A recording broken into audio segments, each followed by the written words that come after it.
So agents, hear me out on this. Most real estate agents don't actually hate bad leads. They hate the feeling of wasting time. And that's why so many agents say things like this. Facebook ads don't work, Zillow leads are junk, online leads are all tire kickers. But in a lot of cases, the platform is not the real problem at all. And in this video, I want to break down why random leads feel bad, even when the source itself isn't the thing that's broken. Because once you understand this, you stop blaming the wrong thing. And if you don't know me, my name is Nathan. I'm one of the co-founders of Leads for Agent, and we help agents create more predictable pipeline using marketing and follow-up systems that we have built working with over 100 plus customers. And on this channel, I'll break down what's actually happening behind the scenes in terms of marketing for realtors and what works, what fails, and why most agents, misdiagnose the real issue. So if you're trying to grow this year as a real estate agent, hit the subscribe button because I'm going to be putting out more content like this every single week. So let's start with the feeling most agents have. A lead comes in, you call them, no answer. You text them, no answer. And maybe you follow up with them one more time and you still get no answer. And very quickly, your brain makes a decision, which is this lead is bad.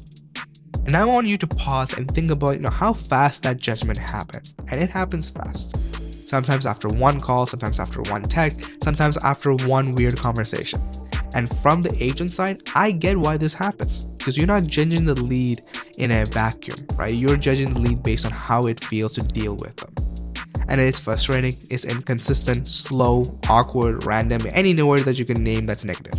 And as real estate agents, we label these lead sources as low quality. But that's where the mistake starts. Because the lead is feeling bad does not automatically mean the platform is bad. It doesn't automatically mean Facebook is bad, Instagram is bad, Google is bad, online marketing in general is all bad. Very often what actually feels bad is the lack of structure after the lead comes in. Because let me explain what I mean by that. Because most agents think lead generation or generating prospect ends when the prospect fill out the lead form and now a lead is in your CRM. They think, okay, that is a lead. But that's the issue, right? Because that's really not a lead, right? That's the start of the process. The real question is what happens after they raise their hand? Do they get a fast response? Do they get contacted in the way that makes sense, right? Do they get qualified? Do they get reminded? Do they get nurtured? Or do they get just one random call from an unknown number while they're at work? Because those are not the same things. And if all a prospect gets is one call, one text, maybe one follow-up, and then silence, of course, the whole thing feels weak. Not because people never wanted help and not because nobody online is serious, but because there was no system to carry that interest forward, right? They raised their hand, but then it's dead silence, right? So then what happens? The lead cools off. Because remember, a lead is not just the form, it's the whole process. Because it's very different from other leads, right? Ones you do from billboards and referrals, because they're not the same, right? And that's the real difference or the real shift in doing Facebook marketing or online marketing or whatever you do aside from billboards and referrals and investor ads, right? Because like I said, online leads are not referrals. Right? A referral already comes with trust, right? A referral already comes with context. A lead does not have that, right? Online lead is usually someone who saw something, clicked quickly, filled out a form, and then went right back to their life. Or they go back to whatever is happening, right? So by the time you call them later, 3 hours later, 4 hours later, they barely remember who you are because they had so many other things going in their life. But that does not automatically mean that they're bad. It means they're cold, right? It means they need a process, they need follow-ups, and that they need trust built over time. And if you treat a cold lead like a warm referrals, you will almost always think that lead quality is worse than it really is. Because remember, these are two different form of clients that you get. So actually, let me give you an example, right? Let's say there's two agents, so agent number 1 and agent number 2, right? Agent number 1 gets the lead, call once, text once, gets no reply and moves on, right? The agent tells everybody, this lead is garbage. Now, give that same exact lead to another agent, let's say agent number 2, who has a real system, right? Call fast, text right after, they follow up later that day, they follow up the next day, they ask better questions, they keep the conversation moving, and have reminders in place. And now suddenly that lead is not garbage. Now it turns into a conversation, and then maybe an appointment, and maybe even a deal, right? And it's the exact same deal. Only thing What happened is that the second person had a system, had a way to move the person through the pipeline.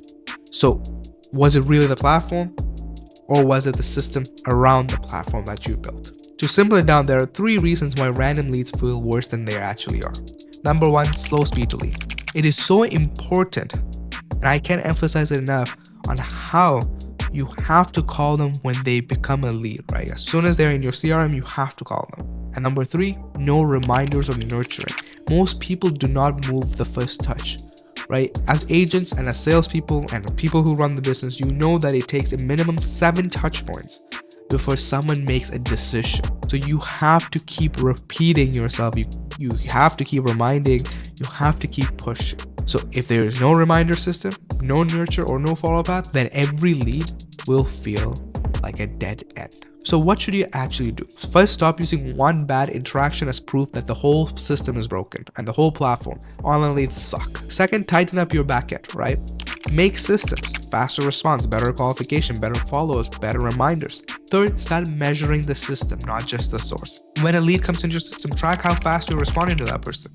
How many touch points before that person started talking to you? How many conversations happened? How many touch points you did as a person to follow up with that person? How many appointments came out from those conversations? Because once you start looking at those numbers, you stop saying leads suck and you start seeing bottlenecks. Where in my process is things falling apart, and you can fix them faster. So if you want, again, help setting this up properly for your business so that leads don't just come in but actually get worked right away, book a call with my team, right? This is what we do. This is our bread and butter. And the thing with us is we're not here to just have you on a retainer every single month, and if you stop working with us, we're gonna just run away and take all the system, right? We actually implement it, run it for you, and then you get to keep it for the rest of your life. And that's our goal, to empower you with a marketing and a follow-up system. If you are interested and you want a system that can do all the things that I just told you about, book a call with my team, right? It's in the link in the description. And in the meantime, if you also want to look at client interviews and other information, there's always more information in the link in the description as well. So check the other resources as well, because I think that's going to really help you. And if this gave you some type of clarity and something to actually think about, I would say if you could please subscribe. I got more of these videos coming on exactly how to fix these back-end issues that most agents are missing, right? Because like I said, the biggest thing that most agents are struggling with is just systems, because they're forgetting the fact that they're actually running a business, and in business, systems solve so many problems. So hopefully this helped you, and I'll see you on the next one.